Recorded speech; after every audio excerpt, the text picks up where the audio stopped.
Բարև ձեզ սիրելի քույր եղբայրներ։ Այսօր շարունակենք լուենք սերտողությունը երկրորդ թագավորաց գիրքը, անցած անգամ մենք սերտեցինք առաջի թագավորացը։ Եվ տեսանք այնտեղ, որ Սավուղի մահից հետո արդեն Դավիթը ընտրվեց աստվածանից թագավոր, ոչ թե մարդկանցից, այլ աստվածանից թագավոր։ Այսօր այդ մասին կարդանք, այսինքն կսերտենք, որ Դավիթը ինչպես հաստատեց իր թագավորությունը, Տիրոջմով ընտրված թագավորությունը։ Եկեք ամեն բանից առաջ աղոթ կանենք, սիրելիներ, խնդրեք Տիրոջ ներկայությունը, որ Տիրոջ հոգին սովորացնի մեզի, որտեղ շատ բարդ բաներ կան, շատ բարդ բաներ, որ մի քիչ դժվար է հասկացվում, դժվար իմացա նորը հավատի համար։ Դրա համար ժամանակապետ սիրելիներ, բայց այս սերմը պետք է, հոգևոր սերմը պետք է ձեր համար, որտեղ երկնքի արքայությունը հոգի է, հոգիով պետք է մտնենք, մեր մեջ պետք է փնտրենք ու գտնենք երկնքի արքայությունը։ Դրա համար սրանք ձեզ կմոտեցնեն հորը։ Այս մեկնությունները, այս հասկացողությունները կմոտեցնեն մեզ հորը, Սուրբ Հոգուն, Հիսուս Քրիստոս կհատնենք մենք, եթե հասկանանք հոգևորը։ Իսկ եթե մարմնավոր մենք նստենք ու սպասենք, վայ Հիսուս հեսա եկավ թրաշով,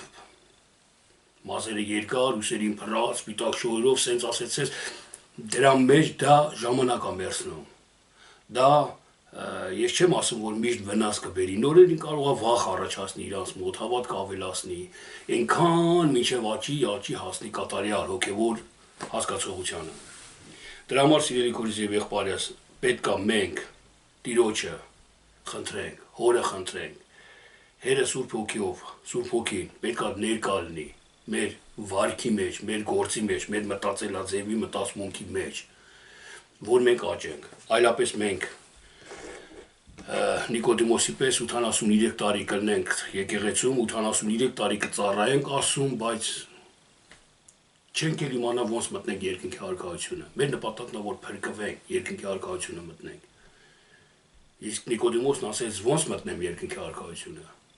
83 տարի հավատքի մեջ։ Ես չեմ ուզում նմանվենք դրանց։ Լավ, մի խոսքով, եկեք աղոթ կանենք ու սերտենք երկրորդ թագավորաց գիրքը։ Ամենակարող իմ Աստված, շնորհակալ ենք մենք քեզանից։ Մենք մեծարում ենք քո սուրբ ու բարի անունը, ամեն իրավիճակի համար, ամեն րոպեների ու պահերի համար իմ Տեր, որտեղ ամեն ակնթարթը քեզանից է ամենակարող իմ Տեր։ Եվ քեզանից է ամեն բարին, հաճելին ու կատարյալը։ Քեզանից է սերը, քեզանից է ողորմությունը, քեզանից է սրբությունը, քեզանից է ամեն ինչը իմ Տեր։ Ուստի խնդրում եմ, որ այս սերտողությունն թող քեզանից լինի քո համար ամենակարող իմ Տեր։ Սուրբ Հոգի թող ներկա լինի մեր այս րոպեների մեջ ամենակարող իմ Տեր ու մեր մտքի, մեր իմաստության, մեր հասկացողության հետ թող գործի միայն Սուրբ Հոգի, որպեսզի մենք քեզ ճիշտ հասկանանք, որպեսզի մենք քեզ ընդունենք, ճիշտ գործենք այս կյանքի մեջ ու միայն մեր գործը, մեր հասկացողությունը պատիվ ու փառք բերի միմիայն քո անվանը, իմ Հայր, փառք քեզի։ Շնորհակալ ենք քեզանից, խոնարհում ենք քո առաջ ու մեծարում ենք քո սուրբ ու բարի անունը, Հայր, Որդի եւ Սուրբ Հոգի, ալելույա, ամեն։ Ամեն, տեսեք, Սավուղի մահից հետո Դավիթը ընտրվեց թագավոր։ Երկրորդ թագավորաց գիրքը սկսում է այսպես. Նախ ասեմ, որ մենք գիտենք, որ մահ հասկացողությունը Աստվածաշնչի մեջ, ով այս տեսաժապավենները իմ նայում, մենք անցած հաղորդումների ժամանակ խոսացել ենք այդ մասին, մահվան մասին։ Մահը լինում է Աստվածաշնչի մեջ երկու ձևի։ Ես չեմ խոսում ֆիզիկական մահի մասին, որտեղ ֆիզիկական մահը մարմնի միջից հոգին դուրս գալն է, մարմնի լռելն է, մարմնի լռությունն է, այս ֆիզիկական այդ մահի մասին չեմ խոսում։ Աստվածաշնչի մեջ կա երկու հատ մահ, հոգևոր մահ եւ մարմնավոր մահ։ Հոգևոր մահը դա արդարության բարի գործերին սպանելն է, որ ասենք ես ողորմած էի մի ժամանակ, ողորմություն էի տալի մարդկանց, բայց հիմի մահացնում եմ ես այդ ողորմությունը իմ մեջ ու ձեռնապահ եմ ելնում, ողորմություն չեմ տալի, չեմ օգնում մարդկանց։ Սա հոգևոր մահն է։ Իսկ մարմնավոր մահը մեղքերի մահն է, որը Պողոս Առաքյալն ասում էր, ես ամեն օր մեռնում եմ։ Մի օր մեռնում էր բամփասանքի դեմ, մի օր մեռնում էր սուտ ասելու դեմ, մի օր մեռնում էր մի օրվա մեջ մի քանի անգամ։ Մահը, չարի մահը իմ մեջ, սա էլի մահը։ Մահ հասկացողությունը մենք գիտենք, որ նշանակում է դադար, լռություն, լռել, մահանալ, լռել, հոգևոր իմաստով։ Եվ Սավուղը երբ որ չարություններ արեց, ասում չլսեց, իրան առաջ դրեց, իր հպարտությանը առաջ դրեց, նա մահացավ, սպանեցին նրան, նա մահացավ, և նրա մահից հետո արդեն Աստված ընտրեց իր սրտի համեմատ, իր սրտի համապատասխան մի մարդու, որը Դավիթն էր, այդ մասին խոսացինք անցած հաղորդման ժամանակ։ Տեսեք,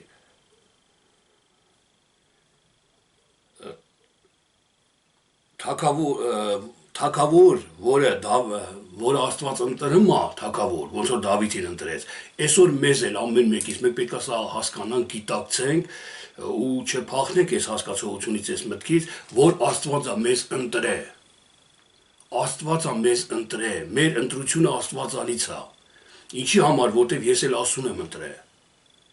Ինչի համար եմ ես ասում ընտրե, որտեվ Աստված ինձ ընտրե։ Այս շուրջանակ է մի հատ, հասկացեք, առանց այս շուրջանակի չի լինի ոչ մի բան, սիրելիներ։ Չի լինի, ես ասում հայոյեմ, չընդունեմ, անարգեմ, բայց Աստված ինձ ընտրի։ Ես չար գործերի մեջ լինեմ, չարություն անեմ ու Աստված ինձ ընտրի։ Աստված կկանչի ինձ փրկության, բայց չի ընտրի ինձ այնքան ժամանակ, մինչև ես չսիրեմ արդարությունը, մինչև ես չսիրեմ բարիությունը։ Դավիթի մասին մենք խոսացինք, որ հոտը պահպանելու համար ինքը իր կյանքը վտանգի մեջ էր դնում, առյուծների ու արջերի հետ կռվելով, առյուծների և արջերի բերանից գառներին ազատելով։ Սա հենց դա է, որ Աստված տեսավ, որ իր սրտի պես է, իր որդին ուղարկեց, որ սատանայի բերանից շատ մարդկանց փրկության բերի։ Իր որդուն զոհաբերեց, Դավիթը նույնպես իր անձը վտանգի ենթարկելով, զոհաբերության ենթարկելով փրկում էր հոտին, գառներին։ Դրա համար մենք ամեքսել այսօր Դավիթներ ենք փոխաբերական իմաստով, եթե մենք սիրում ենք Աստված, ասուն Աստված էլ մեզ ընտրում, մենք Դավիթներ ենք, ինքնին դառնում, բայց մենք պետքա մեր մեջ տեսնենք Դավիթ, մեզ պետքա տեսնենք որպես Դավիթ, պետքա անհանգստանանք մեր եղբոր գայթակղության վրա, մեր եղբոր տկարության վրա պետք է անհանգստանանք։ Եթե եղբայրը տկարանում ասում ենք, էլի սկսավ էսի բան, ու ես աղոթ չեմ անում իր համար, ծոմ չեմ պահում, չեմ գնում իրան խոսամ, մխիթարեմ, նշանակում է ես թողեցի առյուծը տարավ այդ եղբայրը։ Առյուծին կուլ, արջին կուլ գնաց այդ եղբայրը։ Բայց եթե իմ մեջ այդ ցանկությունը վառվում է, ես Դավիթի պես եմ դառնում Աստծո աչքերին։ Եվ Աստված ընտրում է ինձ ու հպարտանում է ինձանով, ասում է իմ սրտի պես սիրտ ունի սա։ Եվ Դավիթը, սիրելիներ, տեսեք, Դավիթի թագավորության սկիզբը Հուդան էր։ Աստվածաշնչի մեջ գրված է, որ Հուդայի վրա թագավորություն արեց Դավիթը։ Իսկ Երուսաղեմի վրա Եբուստեն էր թագավոր։ Եբուստեն նշանակում է ամոթի մարդ։ Հուդայի վրա թագավորում էր Դավիթը, որը թարգմանվում է սիրելի, իսկ Երուսաղեմի վրա Եբուստեն, որը թարգմանվում է ամոթի մարդ։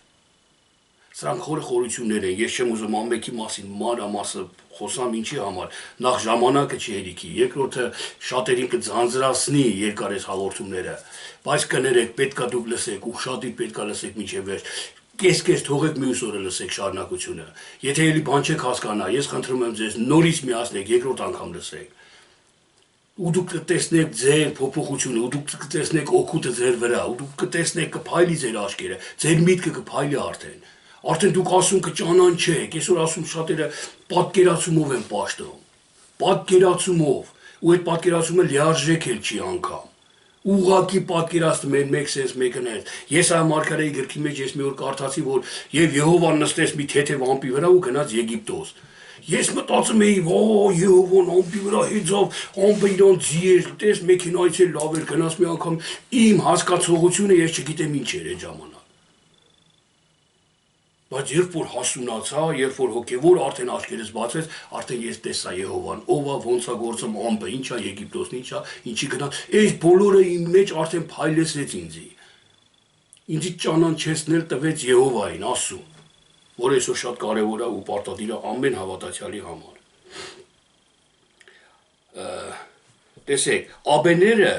այս թագավորության Դավիթի արդեն Սավողի չէ, Դավիթի թագավորության հաստատման ընթացքն է նկարագրված երկրորդ թագավորած գրքում, տեսեք, եւ Աբեները, որը թարգմանվում է հայր լուսո, սպանում է Ասայելին, որը թարգմանվում է Աստված անող է։ Հայր լուսոն, հայրը լույս է, պայծառություն է,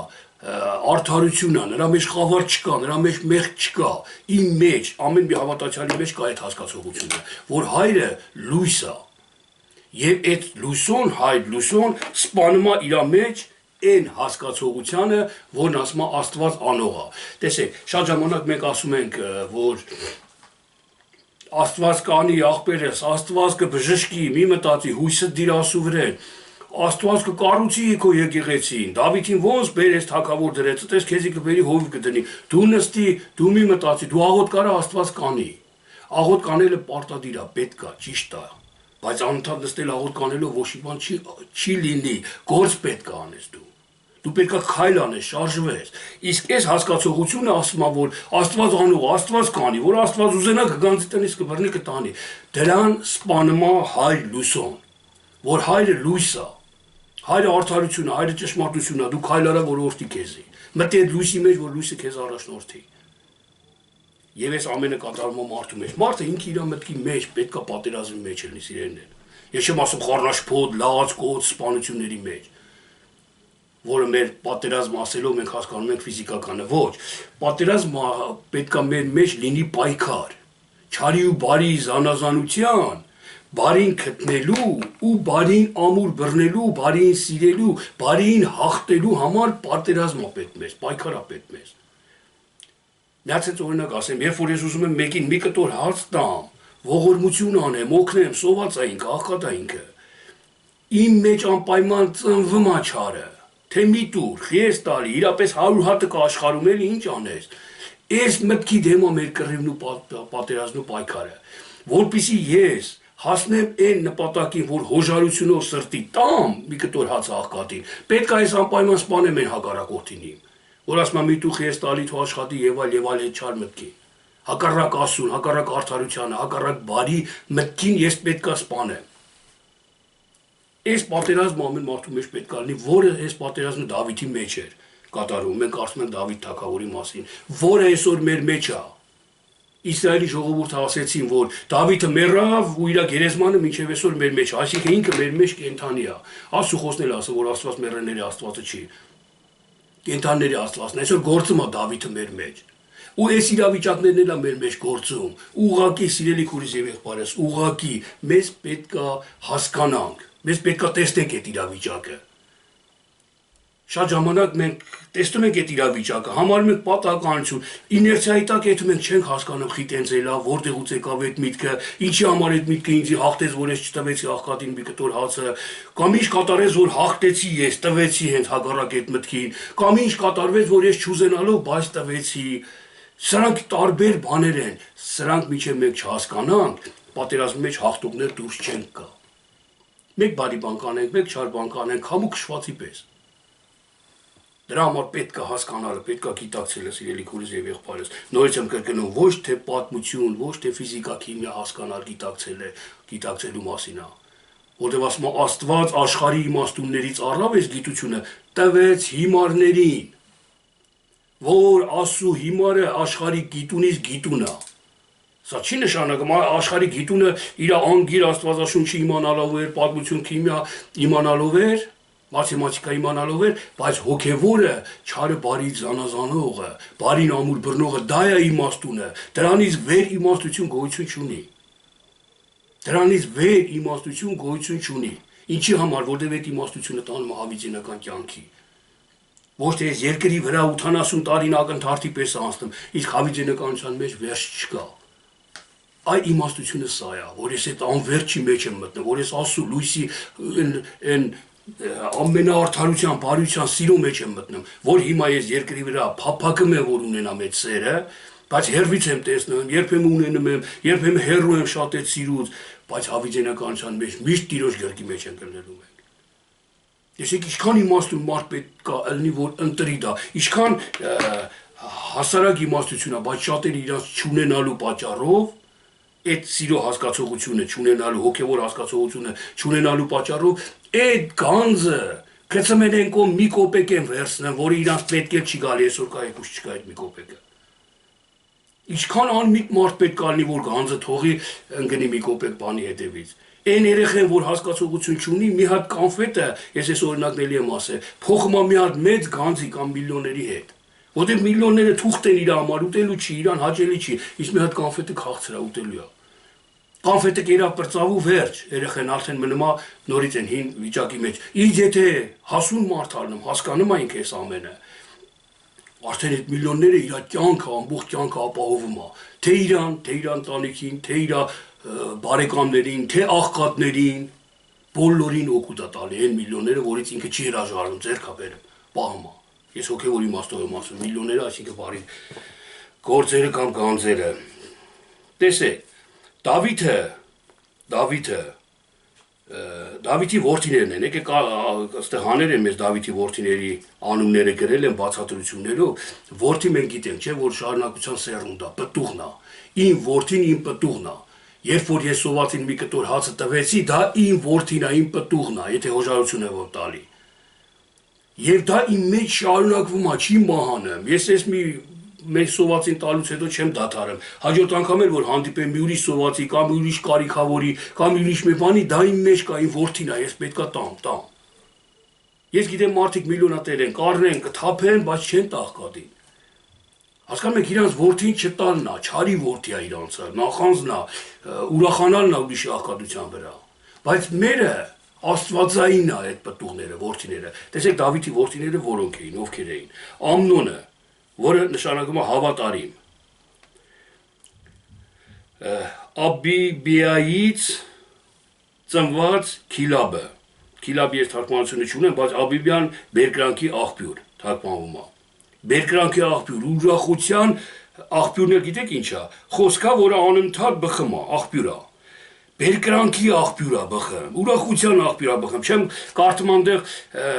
եթե մեկը մեր գործի տունը մի թող, բերկրանքի աղբյուր է իմ մոտ։ Ես գողությանը իմ տունը, իմ ներսը չեմ թողնում։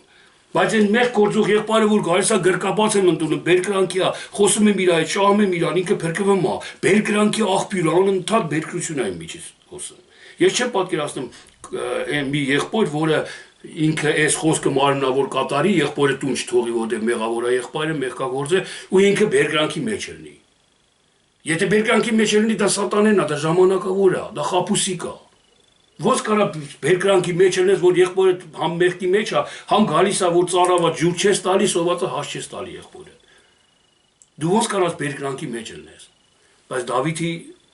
որդին, մի ծնող հասկացողությունը, որը շարունակում է բերկրանքի աղբյուրներ նայել։ Ապիսոհոմն էր հաջորդ որդին, որը խաղաղության հայր է նշանակում։ Խաղաղության մեջ էր ինքը անընդհատ, երբ որ մեկին շահում էր Դավիթը, մեկին օգնում էր, խաղաղություն էր տիրում իր վրա։ Բարկություն չկար իր մեջ, երբ որ մեկը Դավիթին անիծում էր, ինքը օգնում էր, խաղաղությունը չէր ընկնում Դավիթի, խաղաղության հայր իր մեջ էր, իր որդին, իր հասկացողությունը, իր միտքը տվել էր, որ ինքը պետքա խաղաղ լինի։ Խաղաղության մեջ պետք է լինի ու ապրի, դա իր որդին էր, իր շարունակության սերունդն էր։ Ադոնյան հաջորդ որդին, Եհովան արդարացում է, Եհովան արդարացնում է, եթե կսխալվեմ էլ, եթե մի բան կնեմ, Եհովան արդարացում է, արդարացի է ինքը, արդարացնում է ինքը։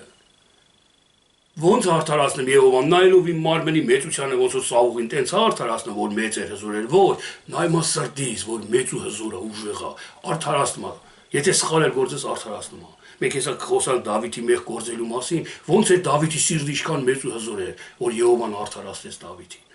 Այդ մեղ գործելու համար արդարացրեց։ Սափատյան, նշանակում դատավոր, դատավորության դատավոր գիրքը, եթե լսել եք,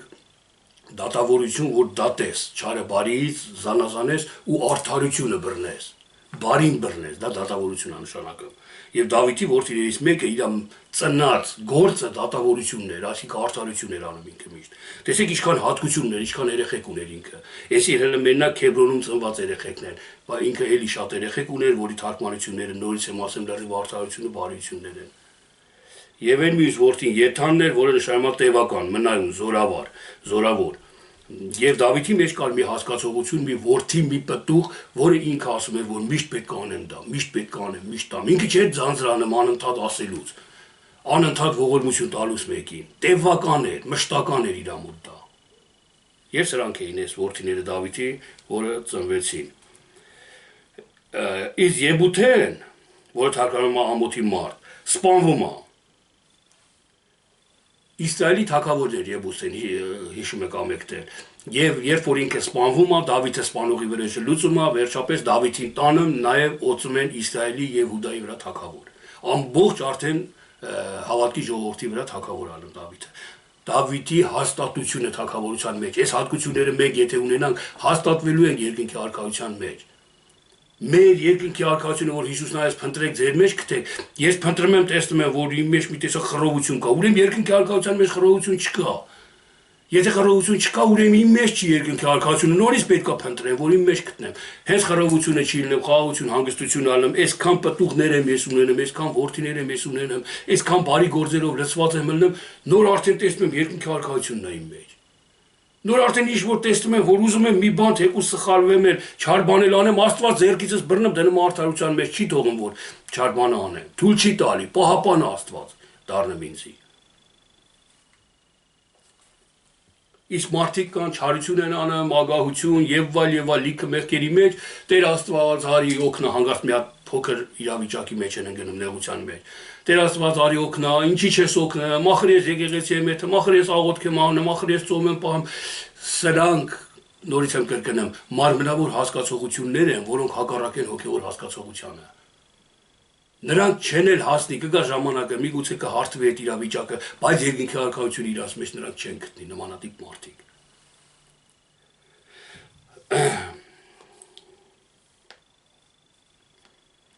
Տեսեք, մնացած ցեղերն էլ Դավիթին օծում են թագավոր եւ Դավիթը առնում է Երուսաղեմը, արդեն խաղաղության մեջ է մնում ինքը։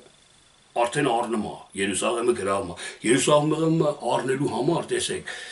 պետք է այսքան որդիներ ունենանք։ Պետք է այն չարին, որ մեկը գայթակղեցնում է, դրա համար դու պետք է սուկ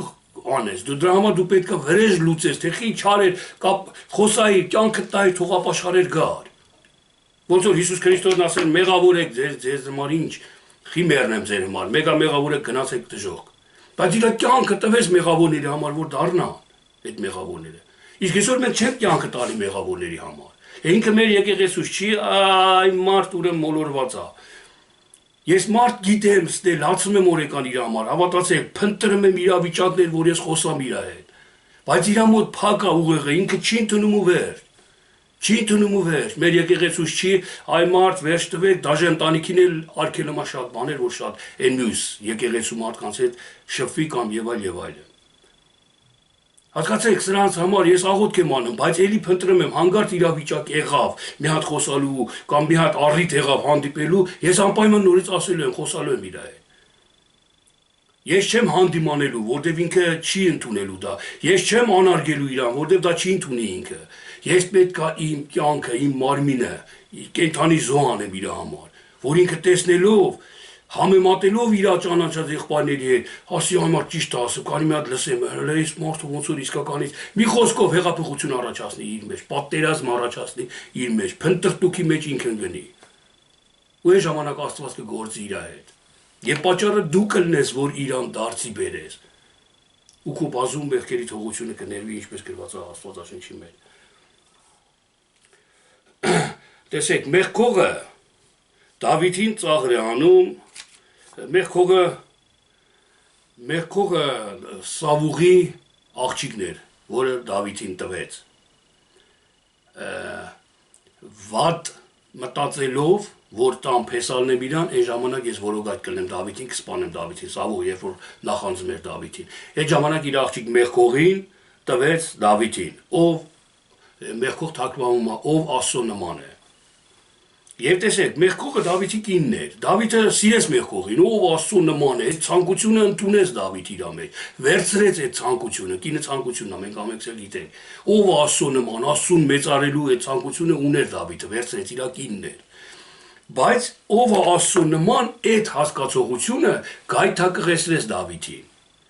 Այսինքն Դավիթը իր մեջ էր մեղքողը։ Դավիթը երբ որ տապանակի առաջ սկսեց ապարել, մերկացավ, ապարեց, կակավում էր, Աստվածաշնչի մեջ գրված է,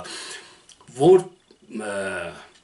տապանակը փղշտացիների ձեռը գերի էր, հետո հետ վերադարձավ, Դավիթը ուրախությունից ապարեց։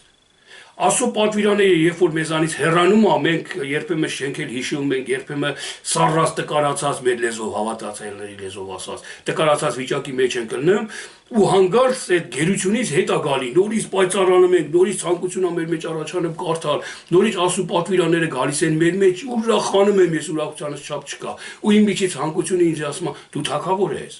դու Աստծո որդի ես, ամոթա, ինչ ես ընենց ես ցույց տալի քեզի ժողովրդի դեպի մարդկանց մոտ Եվ Դավիթը պատասխանում է, որ այդ բանը, որ ես անում եմ Աստծո առաջ ու միշտ էլ կանեմ, ես իմ հոր Աստծո առաջ եմ անում դա։ Ու այդ ժամանակվանից արդեն մեղքողը էլ որդի չի ծնում, էլ երեխա չի ունենում, փակվում է իր արքանդը։ Այսինքն, այն որ ով Աստծո նման է, հպարտություն է իր մեջ։ Ես հավատացյալ եմ, վերևից եմ նայում, ես հավատացյալներ գիտեմ, սենց են նայում մարդկանց։ Որ ինքը հովիվա կամ ինքը սարկավագա կամ ինքը մի ծառայող է այն նորերին ուրիշ աչքերով հասկանում ես ես չեմ դատապարտում իրանց տգիտությունն է դա անում իրանց միջի հպարտությունն է դա անում եւ եթե մեր մեջ էլ հանկարծ կգտնվի տես բան սիրելիներ հանդիմավեք Աստվածանից ուղղեք ու շտկեք ձեր մեջ շատ մարդիկ կան ասում են ես կմնամ դատեմ այս մարդուն ես չեմ դատում մարդուն նորից եմ կրկնում ես անարդարությունն եմ դատում Ես մեղքին եմ դատում, սիրելիներ, իրավունք ունենք մենք մեղքին դատելու։ Քրիստոս ասում է, ես եկա դատելու աշխարհը մեղքի համար։ Եվ մենք պետքա դատենք, մեղքի համար պետքա դատենք։ Արդարության համար ոչ է։ Արդարության համար Քրիստոսն ասաց, ես չեկա դատելու արդարության, այլ եկա փրկելու։ Իսկ մեղքին դատելու համար եկա։ Երկուսն էլ գրված է։ Մենք պետքա տնենք հասկանանք ում համար ինչ է ասում Աստված։ Եվ մեղքողը զավակ չի ծնում, այսինքն որդի չի ծնում, էլ հպարտությունը Դավիթի մեջ կորում է, հասկանում եք, սրանք աճ են, Դավիթի աճը, հոգևոր թագավորության իր աճը, շատանում ու մեծանում է, որ ինքը իր միջի ցանկությանը լռեցնում է, ասում է, «Էլ ես չեմ գործի քեզանով, ով Աստծո նման, այդ հպարտությամբ ես էլ չեմ շարժվի»։ Ու այդ հպարտությունը իմ մեջ թեև կա, բայց պտուղ չի ծնում, որդի չի ծնում, գործ չի անում, սենց ասած։ Եվ այդքան բանից հետո Դավիթը ուզում է որ տաճար շինի։ Ուզում է տաճար պատրաստի Աստծո համար ու նկարագրվում է իր հաղթությունները, իր հարստությունը եւ այլ Դավիթի թագավորության մեջ։ Այդ իրավիճակից հետո ինքը սկսում է հաղթությունների մեջ լինել, հարստանալ։ Ոչ թե գանձերով, փողերով, նորից եմ կրկնում, ինքը թագավոր էր։ Ինքը իր երկրի մեջ ինչ ուներ ֆիզիկապես։ Նա մարմնա հոգեվոր էր հարստանում, իր գանձերով, իր շնորհներով, իր առատություններով եւ այլ։ Եվ Դավիթի գութը գրված է այս թագավորած երկրորդ թագավորացի մեջ, որ Դավիթը գտնում է Սավուղի բարեկամ Մեմփիբոստեին վրա, որ նշանակում է հանդիմանություն։ Հանդիմանությանը Դավիթը ընդունում է ոնց որ, գտնում է այդ հանդիմանության վրա։ Գութ է շարժում հանդիմանության վրա։ Տեսեք, երբ որ մեկը մյուսին հանդիմանում է, չէ, եղբայրը եղբորը Ես հանդիմանը մի հատ քեզ տես նոր ասա, ես դատել բառն ենք վրաց մեջ գցեմ, բայց դե Դավիթը ընդունում է, գտնում է հանդիմանության, ասում է հանդիմանա։ Այդ հանդիմանությունը օգուտ կբերի։ Իհարկե հանդիմանությունը ես չեմ ասում, կանգնես հախի նախի սաղի մոտ խայտարակ անելու համար ասես հանդիմանեցի, ոչ։ Հանդիմանությունը, որ դու իր հետ մտերիմ ես, քո խոսքը ինքը լսում է կամ, ով ուզում ալնի, քո խոսքը եթե ականջատարի լսում է, դու խոսում ես ինքը հանդիմանվում է։ Դու չգիտես ինքը այդ մեղքը գործել է թե չէ, բայց ինքը հանդիմանվում է։ Կամ դու տեսնում ես իր մեղքը օրինակներով հասկացում ես, ոնց որ Նաթան մարգարեն Դավիթին։ Դա այդ հանդիմանությունն է, եւ Դավիթը դա այդ հանդիմանության վրա գութ անում։ Դրանից հետո հենց հանդիմանության վրա գութ անում ինքը շնություն անում։ Տեսեք, Դավիթի շնությունը Բերսաբեի հետ։ Բերսաբեն իր զորապետի կինն էր։ Բերսաբե նշանակում է թարգմանվում է աղջիկ երդման։ Աղջիկ միտ ծնող հասկացողությունն է հոգևոր իմաստով, հոգևոր խորհրդով սիրելիներ։ Միտ ծնող հասկացողությունը։ Եվ այս աղջիկը միտ ծնող հասկացողությունը երդվում է, որ կանի ու կշարունակի։ Օրինակի համար, տեսեք, իմ մեջ մի հատ միտք է ծնվում։ Ես ուզում եմ բացել մանկական խմբակ եկեղեցում։ Այդ միտքը իմ մեջի ծնված, ես տեսնում եմ, որ օգուտա, բարիա, լավա, մանուկները գալի եկեղեցում խանգարում են պաշտամունքի ժամանակ խմբակ կլինի առանցին տեղ, համ իրան կաճեն հոգևոր իրանց հասկացողությամբ կտրվի, մեծ քարոզները երեխեքը լսեն չեն էլ հասկանա պետք է խանգարեն։ Բարի միտք է սա, այս միտք ծնող գաղափարը բարի միտք է, ու ես երդվում եմ, այսինքն որոշում եմ, որ անեմ, անպայման այդ խմբակը բացեմ, աղջիկ երդման։ Այս հասկացողությունն է, որը Դավիթը իր մեջ հենց միտք էր ծնվում, ինչ-որ մի բարի բանի մեջ, խոստանում էր, որ անի, շարունակի։ Ոչ թե ասի այ մարդ լավ է, մի ես երեխեքին հավաքեմ, տանեմ ընդե պարապացնելու, այ մարդ ծնողները թող չգան տունը նստեն իրանց երեխեքին պահեն կամ հասկանում ես այդպես չէր վարվում Դավիթը։ Այդ միտք ծնած գաղափարը հաստատում էր։ Եվ դրան, այդ միտք ծնող գաղափարը ուրիշի գաղափարն ալնեմ, ուրիշի կին ալնեմ, Բերսաբեն ուրիշի կին էր։ Բայց ինքը սպանելով այդ ուրիշին, տիրանում է այդ հասկացողությանը, վերցնում է այդ հասկացողությունը։ Եվ Նաթան մարգարեն էր, որը թարգմանում է Նաթան Աստված կտա, հանդիմանում է իրան, ասում Աստված կտար քեզ, էլի զրկեցիր այն մարդու, այն մարդու միտներ թող այն մարդն աներ։ Քեզ Աստված կտար, քո ուզածով կտար, առանց իրան նեղություն տալու էլ դու կարայիր ուրիշ ձևի անել կամ ուրիշ բան անել։ Ու Դավիթը զգում է, որ սխալ արեց, որտեղ նեղություն տվեց, որտեղ վատ վարվեց այն դիմացինի համար։ Ու այդ իր զղջալու համար, սխալը հասկանալու համար Աստված ներում է Դավիթին։ Այլապես իրեն այսօր ամեքսել կարանք շնություն անենք, ոնց որ հիմի արտասահմանյան շատ եկեղեցիներում մի մարդ գիտեմ, լսել եմ ավելի ճիշտ, ոչ թե ես ճանաչում եմ, այլ լսել եմ, որ 3 անգամ շնության մեջ բռնել են տարբեր ժամանակների մեջ։ 3 անգամներ ներեն նորից թողել են եկեղեցի, 3 անգամներ շարունակել է, հələ նոր են թողել նորա մտե եկեղեցի, նորից էլի կասկածում են վրան։ Ինչի համար, որտեղ ինքը մարմնավոր է հասկանում, ներեմ Աստված, զղջամ Աստված կների, ու շարունակում է դա։ Ու վերևի մարդիկ չեն բացատրում իրան հոգևոր, որ այդ շնության ոգին իր միջից դուրս գա։ Այլ չգիտեմ, գրով են առաջնորդվում։ Ներում ես, հա, գնա Աստված, զղջում ես, հա, Աստված կների, ուրեմն գնա։ Այս մարմնավոր հասկացողությունը պահում է այդ ճահիճի մեջ, այդ մեղքի մեջ այս մարդուն։ Այս ճահիճից չի կարող այս մարդը դուրս գա այդ մարմնավոր հասկացողության շնորհիվ։ Մի խոսքով լավ, եւ տեսեք, եւ երբ որ Աստված ներում է Դավիթին, Դավիթը արդեն վերցնում է իրան կին, որտեղ սիրում է աղջիկ երդման հասկացողությունը նոր որ ասենք, եւ իրանից ծնված երեխեն մահանում է որպես պատիժ, այդ պատմությունով գաթացել է կիմանա, իսկ երկրորդ երեխեն ծնվում է Սողոմոնը, խաղաղությունը, արդեն Դավիթի մեջ խաղաղություն է գալի։ Այդ մեղքից էլ ազատագրվեց Դավիթը։ Արդեն խաղաղության մեջ է ապրում ինքը։ Եվ հենց խաղաղությունը ծնվում է Սողոմոնը, Դավիթը առնում է Ռաբան, որը կոչվում է մեծ։ Դա Աստվածաշնչի մեջ գրված չէ, Ռաբան ինչ է, քաղաքապետություն է, ինչ է, ոնց է առնում, ուղղակի հոգևոր մտքով հասկանում ենք, երբ որ ճիշտ է վարվում Դավիթը, մեծանում է արդեն, իր հասակը մեծանում է, Ռաբան նշանակում է մեծ։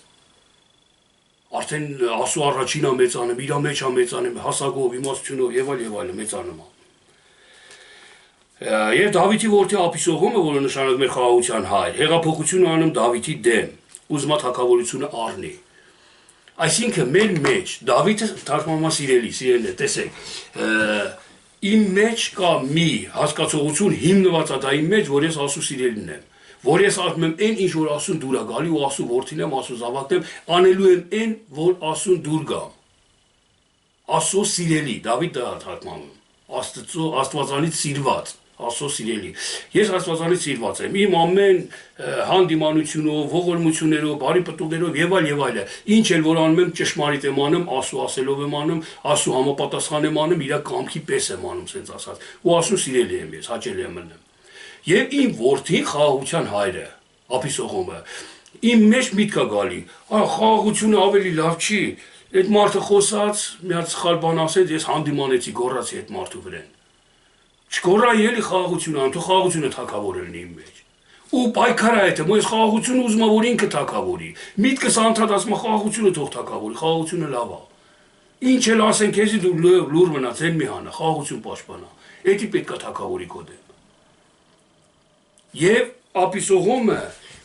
առնում է Իսրայելի ժողովրդի սիրտը Աստվածաշնչի մեջ է գրված, կեղծավորություն անելով եւ այլ, առնում է սիրտը զոր կավակում ու կռվում է սիրելիի դեմ։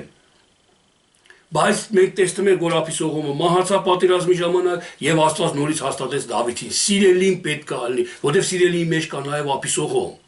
Բայց ապիսողումի մեջ չի լինում սիրելի։ Երբ որ մեկ անարգում է, ես լուր եմ մնում, խաղաղություն եմ պաշտպանում։ Ապիսողումն ասա, խաղաղություն եմ պաշտպանում, բայց սրտով սենց ատում եմ իրան։ Սենց ծիծաղում եմ, մի հատ տխուր բան եմ լսում իր մասին, վատ բան։ Ուրախանում է սիրտս։ Սա է ապիսողումը, խաղաղությունը կա, բայց սիրելին ասու չկա։ Որտեվ ասու սիրելիից է ծնվում խաղաղությունը, որտեղ խաղաղությունից ասու սիրելին։ Խորը մտածեք սիրելիներ, այս պահի վրայով էլ էլի սա մեծ հոգևոր խորհրդու հասկացողություն է։ Տեսեք։ Եվ Դավիթի այդ ապիսողումը անալուց հետո իր թագավորությունը հաստատվելուց հետո ամբողջ Իսրայելի վրա Դավիթի զորապետը, զորքերի գլխավորը Հովաբն էր, որը նշանակում է Եհովան հայր է։ Եհովան հայր է։ Իմ զորապետը, որ ես կռիվ եմ անում, այսինքն կռիվ հոգևոր իմաստով, խորհրդով եմ ասում կռիվ։ Երբ որ մի հատ նոր հավատա գալի կամ մի հատ ուրիշ եկեղեցուց մեկը գալի ու ասում է դուք սխալ եք, սես չի, նես չի, դա կռիվ է։ Հոգևոր իմաստով կռիվ է, պայքար է։ Ես հասնում եմ Տեր, կհաղթեմ, կռվեմ իր հետ, ասեմ, խոսամ, թե լուր մնամ եթամ, օրինակի համար։ Եվ իմ միջի իր վիճակի իմաստությունը ոնց ասում ես, նենց անում եմ, որտեղ ես ասումն եմ, ասու սիրելին եմ, Աստծով եմ առաջնորդվում, ասու մտքով եմ առաջնորդվում։ Ես տեսնում եմ, որ ես խոսամ իր հետ, ինքը կլսի ու կփրկվի ու ես խոսում եմ, դա Աստվածանից է։ Բայց որ տեսնում եմ, որ մեկը չի հասկանալու ինքը, բաստե սենց է գրված, կռվում եմ իր հետ։ Բաստեղ էլ սենց է, արա գնացեք դուք մոլորված եք։ Այս կռիվը արդեն Աստծունը չի։ Սա սատանայի պատերազմն է։ Սատանան է ուրախանում։ Երկուսն էլ սատանայից են, որտեղ կռիվը հակառակությունը վեճ է, բաժանումը չարից է, գրված է։ Բայց այդտեղ հակառակություն եթե չի, սիրով ես խոսում, հա, շահելու համար, սա արդեն Աստվածային պատերազմը, Աստվածային կռիվը։ Եվ այդ զորապետը Հովաբն էր, որը նշանակում է Եհովան հայր է։ Եհան հայր է։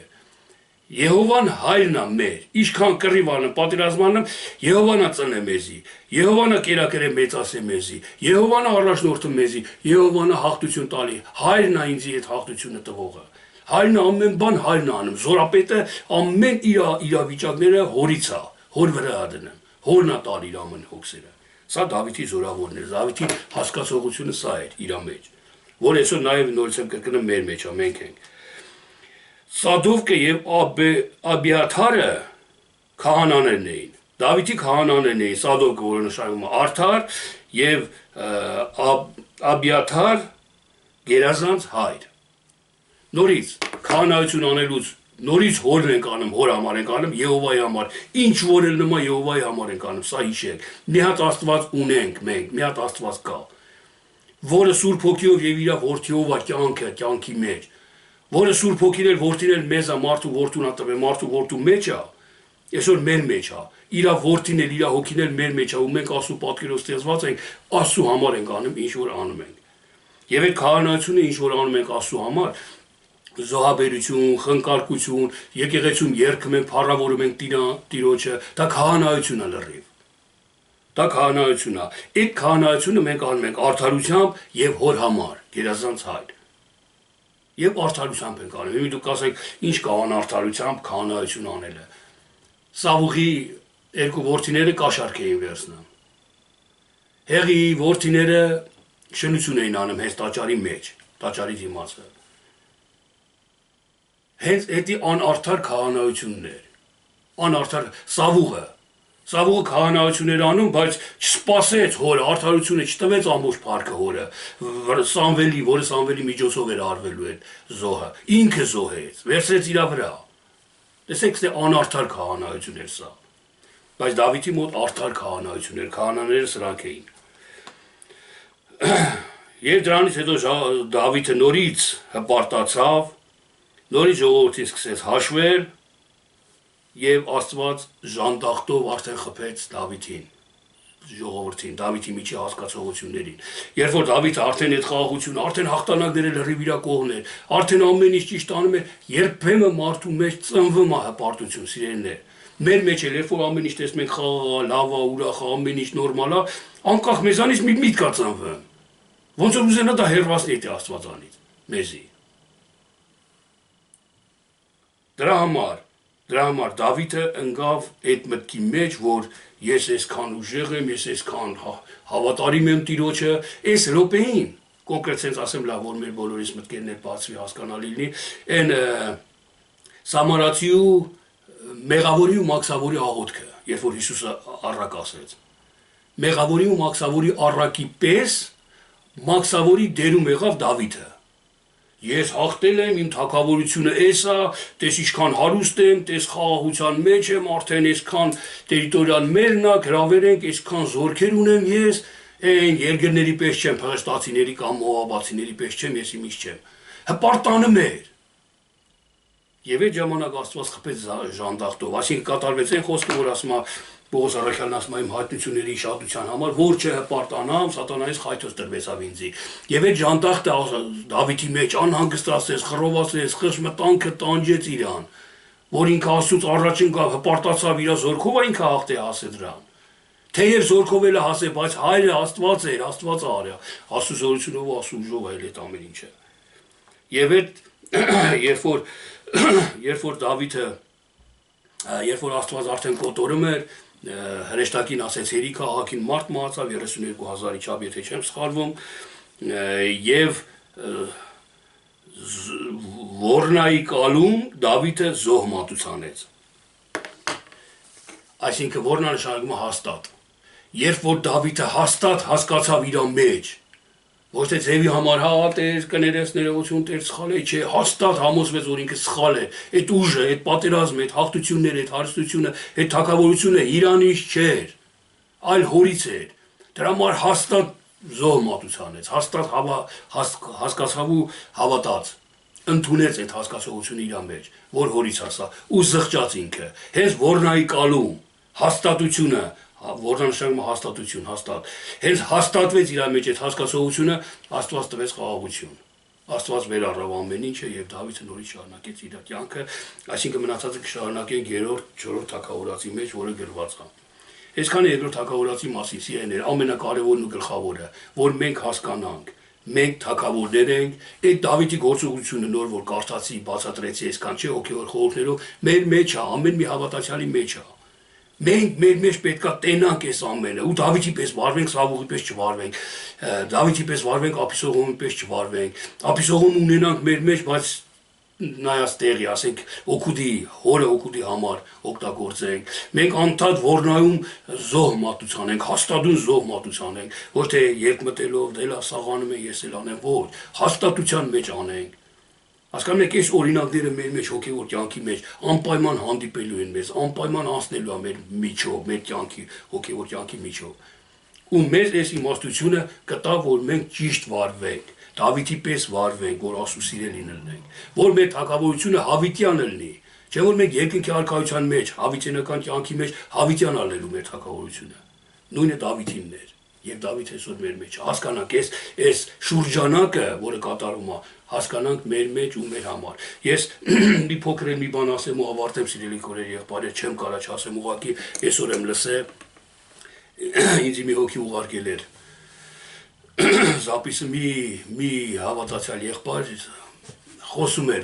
քարոզում էր, այնքան մարդիկ էին հետևում իրան, այնքան տեսեք, ես դատապարտում եմ, բայց մեղքին, բայց սխալ հասկացողությանը, ես այդ եղբորը չեմ ճանաչում, ոչ էլ այդ մյուսներին։ Ուղղակի այդ հասկացողությունը ոնց էր տարածում շատ մարդկանց մեջ ու բոլորը գլուխները կախ էին, կոմենտարիաներն եմ կարդում տակի, գովվում են բոլորը, Քոչարյանը սխալվեց, Աստված պատժեց, հանեց իրան թագավորությունից, պրեզիդենտությունից։ Հիմի զղջացելած Քոչարյանը թողա նորից պրեզիդենտ լինի, չէ որ բանել զղջաց եկավ թազա պրեզիդենտ լինի, Աստվածաշնչից օրինակներ են հանում, Նաբուկոդոնոսորն էլ հավատաց զղջաց, Աստված բարձրացրեց իր թագավորությունը։ Եկեք աղոթ կանենք, որ մենք հաղթենք, մենք հաղթելու ենք տակնորից այս գրված բաներ։ Ես ուղղակի ցավում եմ, սիրելի քուրս եւ եղբայրս, դուք մի զարմացեք, նորից եմ կրկնում, որ արդարության խոսքի հետևից շատ քչերն են եթալու, շատ քչերը, 3 տարի 6 ամիս ուղիղ քարոզելուց, հրաշներ անելուց, սովորացնելուց, մեռել կենթանացնելուց, զորություններ անելուց հետո, 3 տարի 6 ամիս անելուց հետո 12 հոգի հետևեցին իրան, 12 հոգի աշակերտներ, ու այս 12-ը բազմացան, դարձան 24, 24-ը ավելի այսօր աշխարհը կգա ժամանակ կտիրեն ամբողջ աշխարհը։ Բայց այն մարդիկ, որ ստություն են ասում, որ երկրից են խոսում, Հիսուսն ասում է մեկը գա Իրանից խոսա, կետակ իր հետևից։ Բայց որ ես Աստծուց եմ խոսում, չեք գալի իմ հետևից։ Որտեվ Աստծուց եմ խոսում, ճշմարտությունից եմ խոսում, այն լույսը ձեր մեջ լուսավորում է ու ձեր միջի մեղքերն երևում է։ Դուք լույսին չեք ընդունում, որ ձեր մեղքերի մեջ մնաք։ Եկեք հասկանանք, սիրելիներ, ես ցավացի, աղոթեցի աղաքին այդ մարդկանց համար, որ քարոզում եք լրիվ մարմնավոր հայրենասիրություն։ Մի երկու բան Աստվածաշնչից կարդում էր, պատմություն կարդում էր, սենց եղավ ու անցնում էր, բայց դրա հոգին, դրա խորությունը, դրա խորհուրդը չէր մեկնաբանում, չկա մեկնություն դրան, որ ինձի առաջնորդի։ Դա գիր է, պատմություն է։ Աշխարհի ամեն մարդ էլ այդ պահը գիտի։ Գիտի աշխարհի ամեն մարդ, աթեիստներից սկսած, անհավատներից վերջացած, Դավիթը շնություն արեց, Դավիթը Գողիաթին սպանեց, ինչ օգուտ է տալի դա։ Ինչ օգուտ է տալի դա, եթե դու չիմանաս ինչ բան է շնությունը։ Այն որ Աստծո խոսքը, դու Աստծուն ես, մենք այսօր Աստծո հարսն ենք։ Մենք Աստծո եկեղեցին Աստծո հարսն է, Հիսուսը փեսեն է մեր։ Երբ որ ես Հիսուսին, Հիսուսն ասում է ինձ մի գողացի։ Իմ մարմինն ես դու, մի գողացի։ Եվ այս մի գողացին ես թողելով, այդ մեմ գողանում եմ, իսկ գողացին սատանան է։ Սատանան էլ ուրիշ մի այր է, ուրիշ փեսա է մի հատ, չարի փեսան է, ասենց ասած։ Երբ որ միանում եմ սատանին, երբ որ գողանում եմ, իրան եմ հարում, իրան եմ միանում։ Ես արդեն շնություն արեցի, ոնց որ ամուսնացած կինը մարդուց թաքուն, այդ մի հատ ուրիշ տղա մարդու հետ ման գա։ Նույն բանն է։ Չարք արգելված, չթույլատրված բան անը։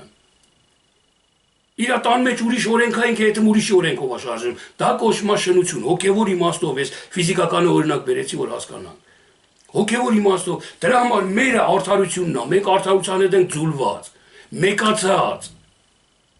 Մեկ մարմին դարձած ենք մենք արդարության հետ։ Հենց անարդարություն ենք անում, շնություն ենք անում։ Դավիթ անարդարություն արեց, հաշվեց, արդարությունը որ հայրն էր տվել իրան, ինքը պիտի փառավոր էր հորը, գոհանար հորը, բայց ինքը հաշվեց իր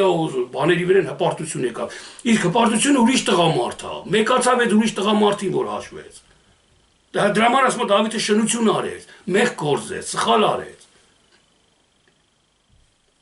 Սա պետք է հասկանանք սիրելիներ, մենակ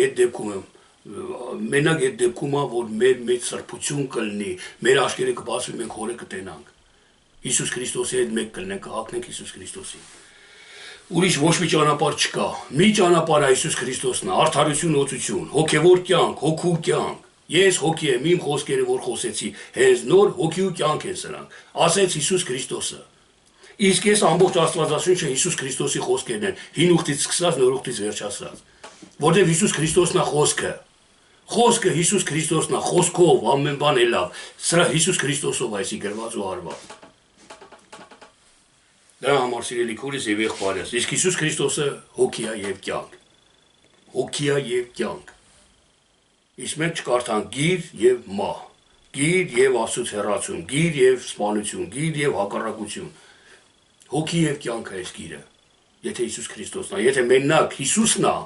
մենակ Հիսուսով չի, Հիսուսը Քրիստոսով է միաբան, մեկ, բաժանված չի։ Պողոս առաքյալն ասում է Հիսուսը ու Քրիստոսը բաժանված չեն, մեկ են իրանք։ Աշխարհի մարդն էլ է Քրիստոսի պես օծություն, հեզություն, խոնարհության շնորհներ ունի, բայց Հիսուս չունի իր մեջ։ Սա